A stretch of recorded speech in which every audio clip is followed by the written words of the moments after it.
like, man, my heart has been waiting so long for this. I've been so excited.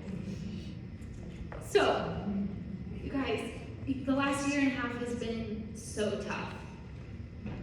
And I don't think any of us are going to deny that we're still trying to recover. I don't know if you're like me, but I'm literally still trying to recover from everything that happened.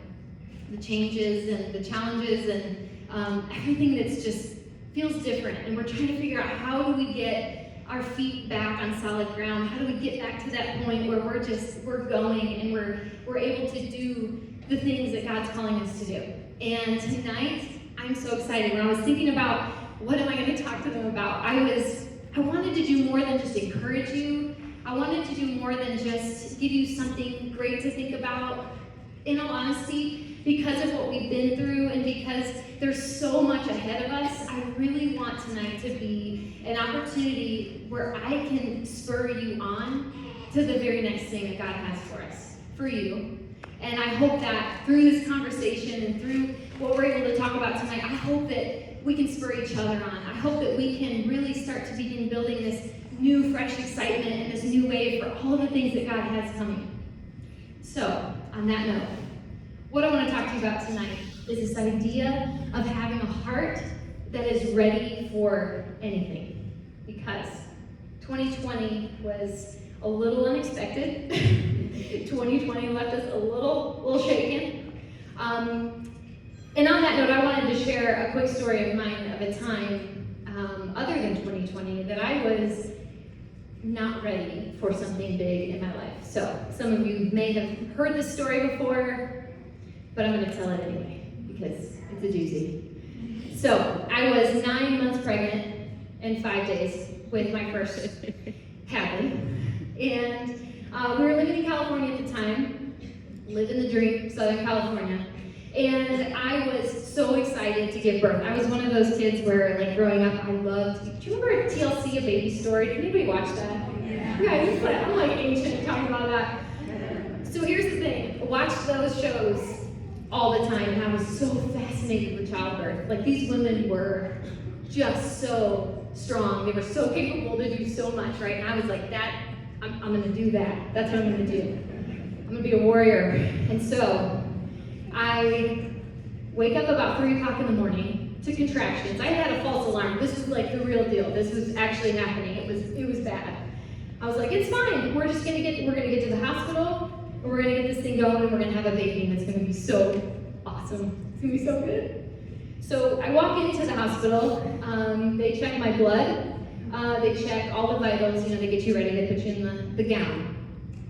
I remember specifically walking down the hallway to my room, and I can remember it so clearly. A nurse, I don't even know where she came from. She came out of nowhere, but she came right up to me and she grabbed both of my hands and she said, Emily? I said, yeah, that's me. She's like, okay, well, I have some news. She's like, based on your blood work today, we're actually not going to be able to do an epidural for you. So I looked at her and I was like, what did you say? And she said, I'm so sorry, your body is made to do this. You can do this because you were made to do this. So you're gonna rock it, you're gonna crush it. And I said, I don't think I am because I'm not ready for this. Like I didn't take any classes. I didn't even think like I had to be ready for this because what you do is you go to the hospital, you get an epidural, you smile, and then the baby comes out. That's what happens. Okay. So for 12 hours, there were a lot of things I said, and some of those things may have included, save me and help me, I can't do this, I think I'm dying, please get her out, I'm done, like I'm just done, I'm done, it's just over, okay? And she eventually came out. It's traumatic. Sorry. You're good. You're good. Everything's good. How are you? This is a workshop. 2.5 years later, I decided, okay, I'm ready. That was really traumatic birth. She came out, but it was awful. They even gave me morphine, by the way, at one point, because they were like, we gotta get this girl calm. Like, she's driving us crazy. So, I'm I'm pregnant with Willow, and I was determined. I said, that cannot happen again. We're going to do this the right way. And so for 9 months, I fell asleep at night listening to birthing, like breathing exercises. I was determined. I bought the big exercise ball, and I was like, this is going a different way than that. We can't do that again. Sure enough, 3 hours, that girl was born in 3 hours. And I remember all of the preparation that I had put in because I was ready. I was really ready for her. I remember thinking, even at the very worst part of my labor, I remember thinking, I'm so present. I'm like thinking clearly. Yes, it hurts a lot, but I'm thinking clearly. And I remember telling Colston after, like, this was incredible. What a healing experience. I went from having something so traumatic because I was not prepared to having something that was really beautiful. And I'm so grateful that God gave me that second chance to have a really good opportunity, or a good chance to have that second labor and delivery, because it was certainly needed. So, on that note, that's my story of not being ready. And I know that we all have some story of some kind in which we were not prepared for what God had next. And it probably we probably responded in one of 3 ways. The first way is that we probably thought it. This is something that we tend to do if you're like me and you don't want it to happen, but it's happening and you can't control it. And so we just start fighting it. We're like, nope, we're going to take everything we've got, hang on to control. If you were here this weekend, Colston talked about this idea of control and manipulation, and how we a lot of times will use control and manipulation to change the situation, to try and get the outcome that we're hoping for. And that's one of the responses that we have, is we try and just hang on tight. The other response that we may have is that we choose flight. And I've done this a lot of times, where I just shut down. I shut down, I don't want to keep going. I'm done, I'm gonna hide away, and that's about it. I'm just gonna ride it out. And the third way that we respond typically is paralysis. And I think a lot of us may have experienced this year during the chaos, is paralysis. We end up to the point where we are just kind of frozen in time. We aren't moving forward, but we're not moving backwards. Nothing great is happening, but nothing terrible is happening, and we're just kind of existing. And a lot of us may find ourselves here when we are just unprepared. And the problem is that we stay in this state of being unprepared. We wake up day after day just hoping, like, well, hopefully this will be better than the day before, right? Hopefully we can get through this. Hopefully nothing bad will happen. We'll just get through it. We'll survive it. And eventually, God will open up a door and things will be okay again. But what I want us to understand tonight is that God's actually inviting us into an opportunity to experience Him and to actually live ready every single day. It's possible. And He's inviting us into it, because what I don't want to see is, I don't want to see myself, I don't want to see any of my friends or my loved ones entering another season of life where we're not prepared and we have all kinds of different reactions to what's going on, when God really has this opportunity for us to be ready, for Him to use us, and for us to be prepared for whatever it is that He does next. So, what does this look like spiritually for us? What does that mean to be ready? I keep saying that, but what does that mean spiritually to be ready? I want to show you, in Acts 21, I want to show you just a quick blurb of Paul's life and his mission and what he was able to accomplish for the cause of Christ. But there's 3 words. When I'm going to read these few verses, and there's 3 words that we're going to land on, and I want us to really focus in on those. But I'm going to read Acts 21. We're going to start in verse 7. It says this: "We continued our voyage from Tyre and landed at Ptolemais, where we were greeted by the brothers and sisters, and we stayed with them for a day. Leaving the next day, we reached Caesarea and stayed at the house of Philip the evangelist, one of the 7. He had 4 unmarried daughters who prophesied. After we had been there for a number of days, a prophet named Agabus came down from Judea. Coming over to us, he took Paul's belt, and he tied it around his own hands and his own feet, and he said this: 'The Holy Spirit says, in this way, the Jewish leaders in Jerusalem will bind the owner of this belt and will hand him over to the Gentiles.'" He's speaking about Paul there. "When we heard this, we, the people, pleaded with Paul not to go to Jerusalem." You're like, just heard this guy? They said they're going to beat you and they're going to kill you. So we recommend, as your friends, that you don't go. So they pleaded with him, "Please don't go." Then Paul answered, Why are you weeping and breaking my heart? And here's the 3 words. I am ready. I'm ready. Not only to be bound, but also to die in Jerusalem for the name of the Lord Jesus. When he wouldn't be dissuaded, we gave up and we said, well, then the Lord's will be done.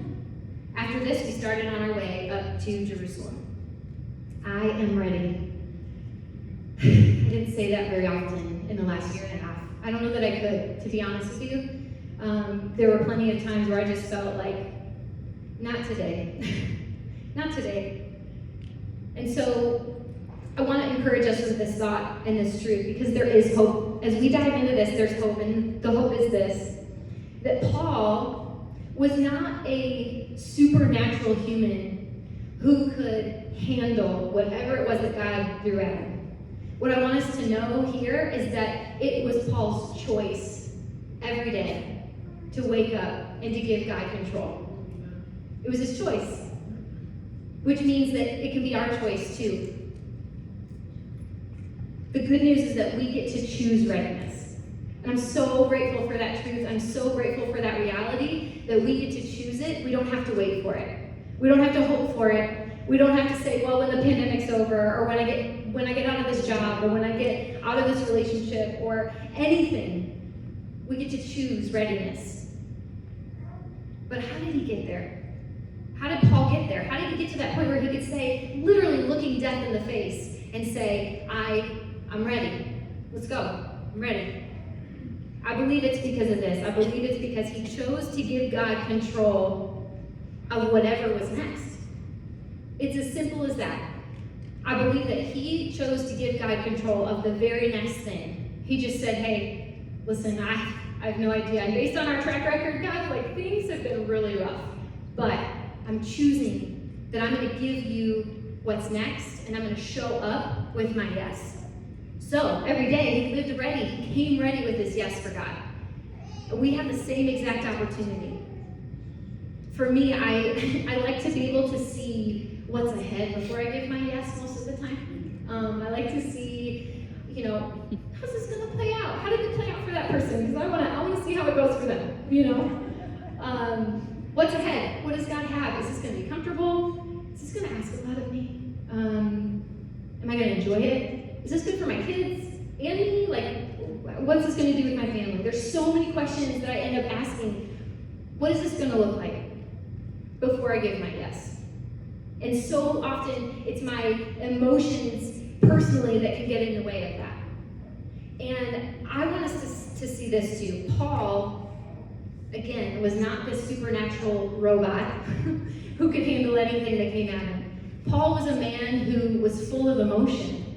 And I hope that rests well and that sets well with you, understanding and knowing that, like, we can be emotional, we can ride the wave, we can experience all of the emotions, and knowing that Paul was emotional. When you look at his life, when you really study who he was and his ministry, he was terrified at times, he was frustrated, he was angry, he wept. Paul was suicidal at one point. We're not talking about a guy who just went and just trailblazed and said, good luck to everybody behind me because it'll be harder for you. It wasn't that way at all. And so I want you to see that he was full of emotion. But even with emotion, even with fear and anger and doubt, even with all those things, because he was ready and he lived ready, he was able to give God control for the very next thing, no matter what it was.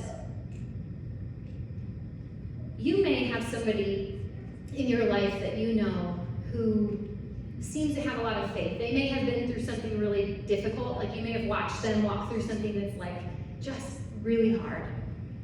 And they may have walked through it and with like just stamina and courage and faith, and you're just like, man, how? Their faith must be greater. They must just spend a whole lot more time with God than I do. They must have a lifetime of experience and practice, and it must just come easier for them. And I would say this, for those who we watch, who are able to handle situations with grace and faith and grow through them, I would say that it's not because they are a super Christian, it's not because they are super spiritual. I would tell you that I believe that it's because they're ready. They've chosen to be ready. They've chosen to say, God, I will go, I will do, I will endure, I will sit with you, I will let you let this happen, but I'm ready. And I think that's the difference, and I hope that we can hang on to that and know that that can be the difference for us too. Paul knew that readiness opens the next door. Have you ever wondered, like, man, when is God going to open this door for me? When is he going to make this happen? What's the next thing going to look like? How do I know? How do I know what his will is? How do I know what's next and what he wants for me? How do we know? You know? Paul knew that readiness, being ready, opens the next door. And it opens the next door that complacency and fear and the need to control, those things try and keep the door shut. And they do. And we don't experience God, and we don't get to trust him. We don't get that chance because we've decided that we're going to wait. We're a little bit more comfortable on this side than actually stepping up and saying, God, literally whatever you want to do today, I'm in. Being ready with our yes for God opens the door that complacency and the need to control and fear keep shut. Now, I'm not going to play around. That next door may be really, really challenging, right? Like, I may be saying this and it sounds really good, and then you're like, yes, God, let's go. Yes, I'm ready. And then he opens the door and you're like, this is literally more challenging than anything I've ever been through ever. So I can't guarantee that the next thing is not going to be hard. But I do know that when we give God our yes and we show up with our yes, that he will reveal his faithfulness and his goodness in ways that we may not have experienced yet. And it's all about showing up and being ready. The other thing I want to point out about Paul, in his humanness, because he's very human, was that I can only imagine the amount of what ifs that went through his mind and his brain on a daily basis. Okay, God. All right, so Jerusalem, beating, jail, house arrest. Okay. Probably a lot of what ifs in that situation. Guys, I have what ifs when I go to Target. What if? What if I spend too much? Well, oops, always do. He had what ifs. Those what ifs are always going to exist. We're human. Our minds are going to go, wait, we're going to try and protect ourselves and say, I got to figure this out. What if? What if? They exist. But the what ifs shouldn't control the decisions that we make.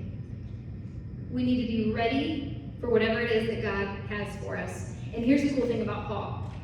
The cool thing about Paul is that in his readiness, he was able to be a part of the establishment of the early church. Big, big, big deal. Not because he was a big deal, but because he was ready. He said yes.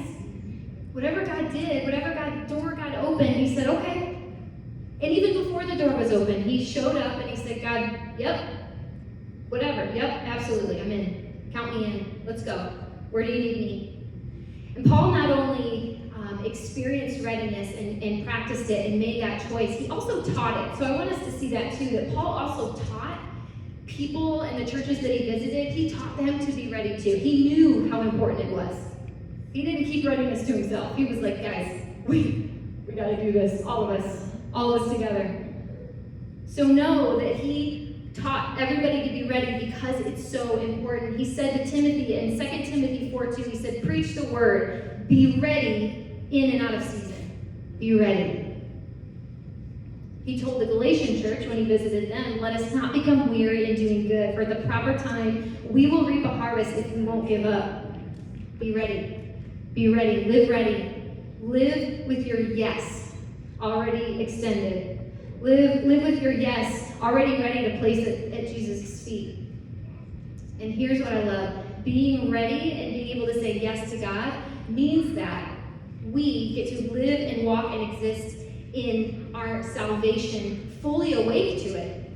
Not sleepwalking, not just kind of getting by, not just experiencing him once in a while. When we wake up daily and we say, yes, God, I will walk and do anything. Let's go.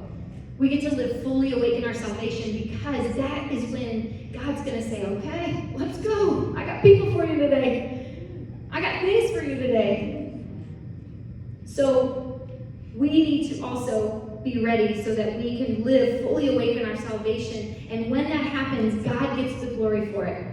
And that is what we're here for. God gets the glory when we live awake. Not only that, we get to experience the transformation that God wants to do in our community. We get to experience the transformation that God wants to do in our family, in your spouse, in your kids, in your sister, in your grandkids.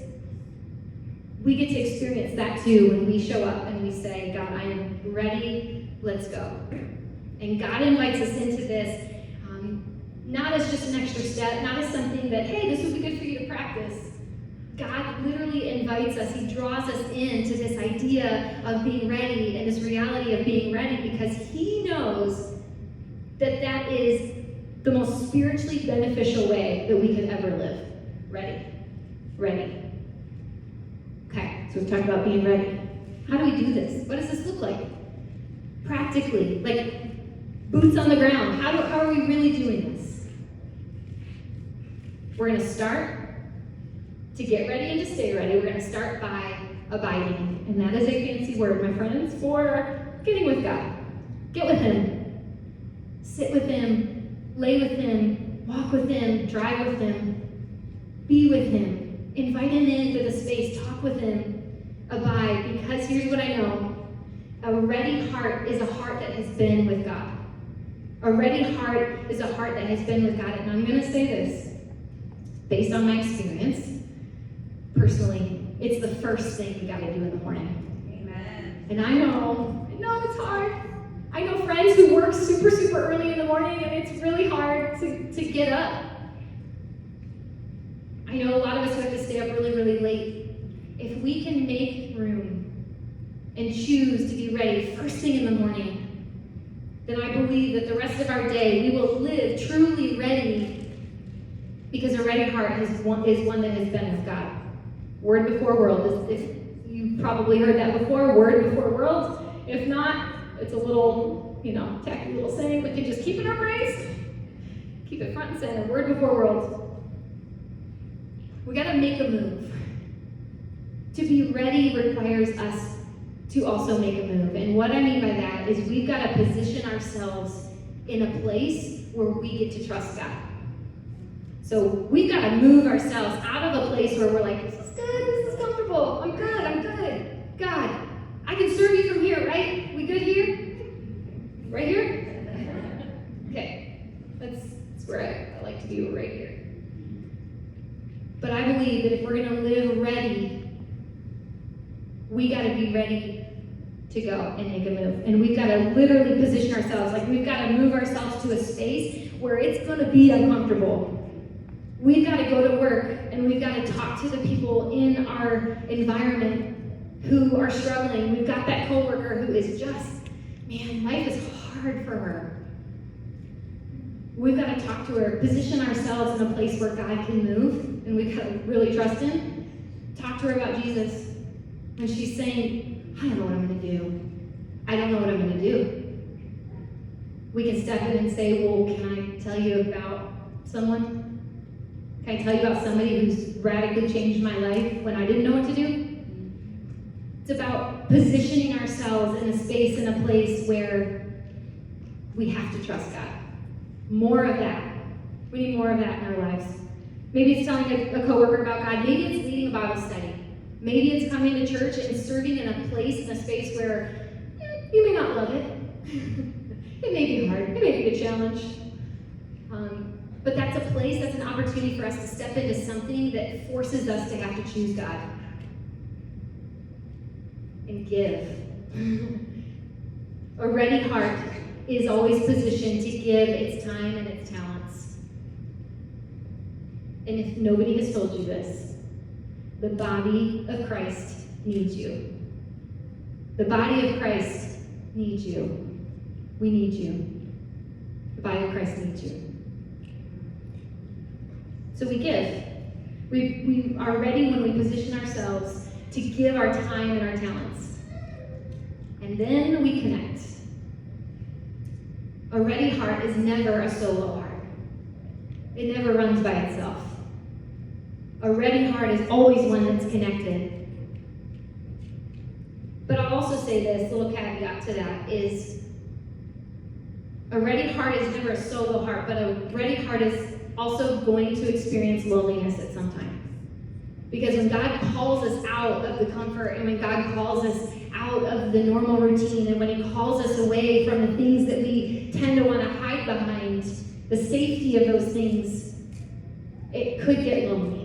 There could be people who say, I don't know about that. Could be family that say, I don't know about that. So we have to be prepared. We can't sugarcoat it. We can't sugarcoat it and say that it's going to be this wonderful ride, because there will more than likely be loneliness. However, when we prioritize community like this, and we show up, and we surround ourselves with women who are also ready and hungry, and these are also women who are showing up every day and they're saying, God, I give you my yes, here it is.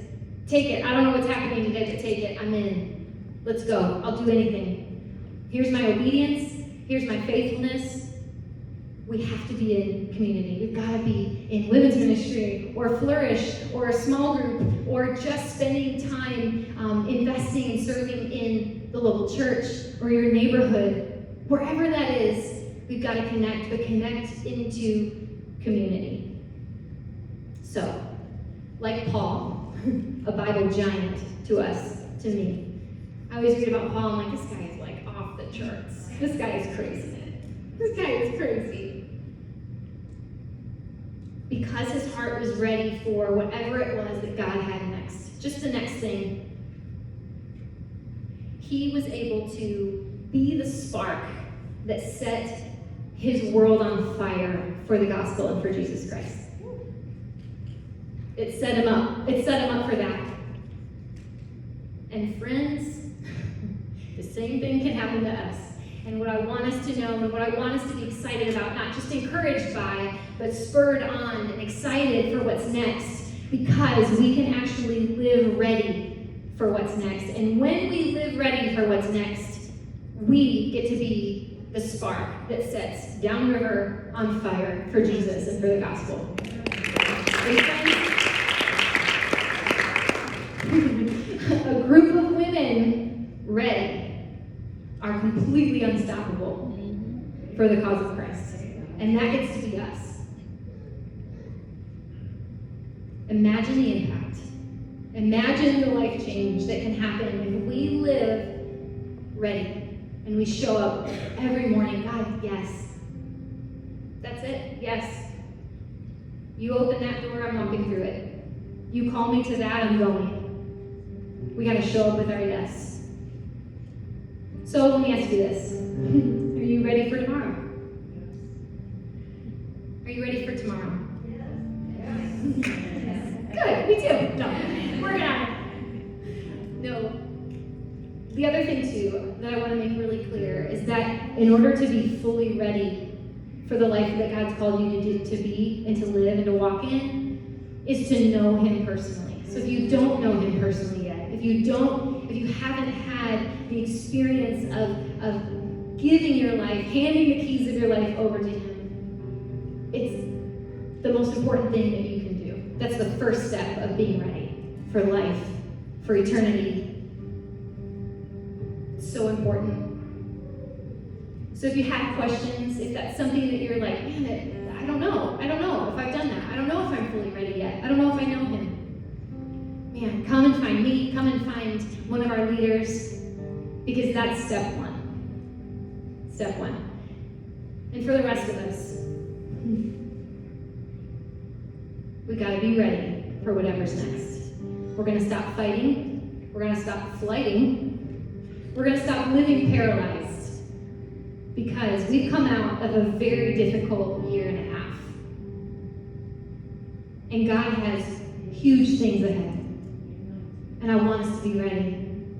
I want us to have our yes ready. And I want, whenever he opens a door, the next door, I want us to say, God, we are all in. And I want our community to notice, because I want them to see Jesus. I want them to see the difference. So my prayer for you is that we'll choose now to trust God and that we'll be ready every single day. We're going to abide. We're going to get with him. We're going to make a move into the uncomfortable so that we get to trust God. We're going to give and we're going to connect. And we're going to go. And it's going to be awesome. Will you pray with me? God, I want nothing more than to live ready. I want nothing more, God, than from my yes to always be yes. Not just a one-time thing, not just to every other day thing. God, I want to live in yes. And I want to walk through every door that you're opening for me. Because I know that, God, that's where you are. That's where your will for my life is. God, that's where I get to see you and experience you and know your faithfulness and know your goodness so that when the chaos comes and when the unknown happens and when we're staring another pandemic in the face, God, that we are ready, that I'm ready. God, that it will not be about self-preserving. It's not going to be about trying to fight, to control, God. It's not going to be about hiding or standing still, God, but that I'll run towards you, God, so that others can see you, so that others can experience the hope that only you give. God, I pray for this group of women.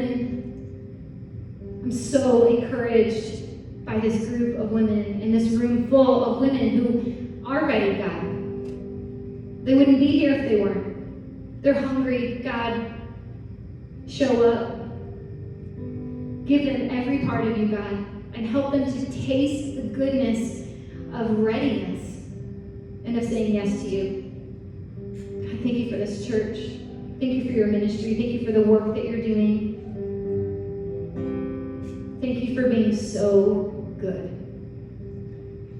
We love you. In your name, amen. All right. I'm going to stand and worship with us.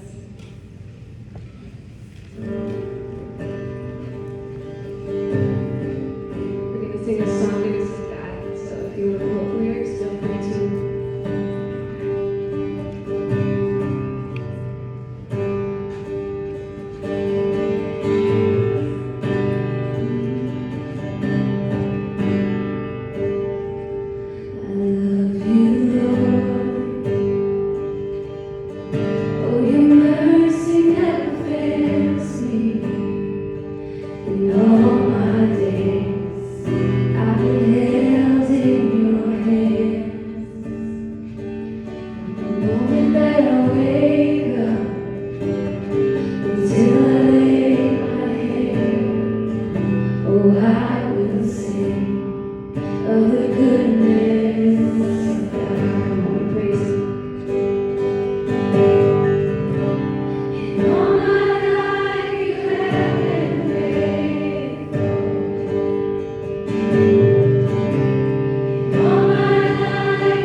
Your